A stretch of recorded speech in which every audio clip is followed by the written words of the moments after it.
Hey guys, just wanted to do a little update on my Harbor Freight solar panel kit with my lithium battery pack I have installed here.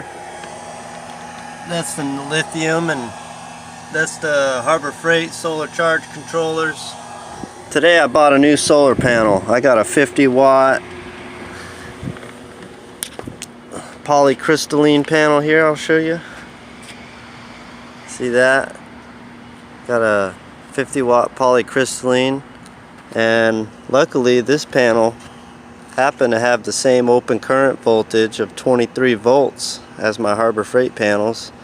I was able to wire this 50-watt panel in parallel with my other panels, and now I got this 50-watt fan here running to keep my ride cool here. There she is.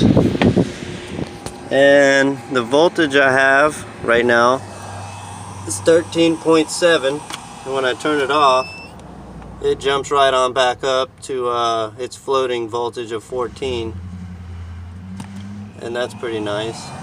So it means I'm barely drawing any power using this 50-watt fan with two amorphous panels, and then the PV panel, which is resting on my one cracked Harbor Freight panel. That one still works, but it's only putting out half the amp now, so I'm using the stand to hold the PV panel up now, and that's working better than two 25-watt panels from Harbor Freight.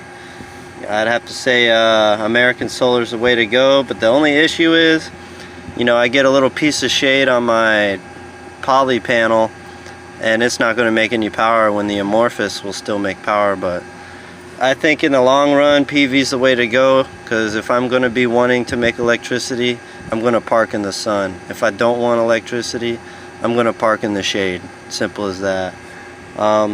So now all I have to do is upgrade this battery, make it bigger, and then the next setup that I do, and it's going to be a lot better than this jerry-rig thing, it's going to be a 48 volt with 600 watts. But for now it's cranking some juice here. It's still holding the voltage. I'm still running my fan. And that's a 50-watt American panel hooked up together with Harbor Freight 25-watt 18-volt panels. It seems to be working just fine together. It was only about half a volt shy. And so the 50-watt panel might only make max 40 watt now because of the way I hooked it up. But still, I'm getting right now out of that one panel about 33 watts, and then the two Harbor Freight panels are only making like 10 to 15 watts. So thanks. Keep subscribing, watch my videos. I'm always doing solar and electricity videos. I'll catch you later. Oh, and one more thing.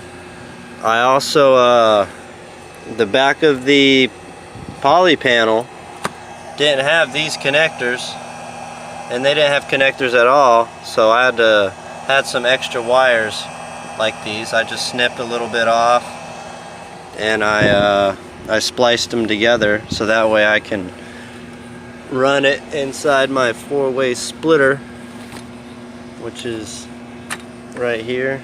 It's got all these coming from the solar and splits into one plug right here going into there.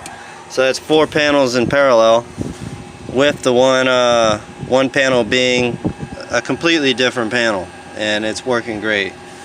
Anyway, if you have a Harbor Freight solar panel kit and you want to add another panel to your kit and you don't want to add a Harbor Freight panel, make sure the open circuit voltage is around, 20 to 25 volts. Anywhere in there seems to be pretty comfortable.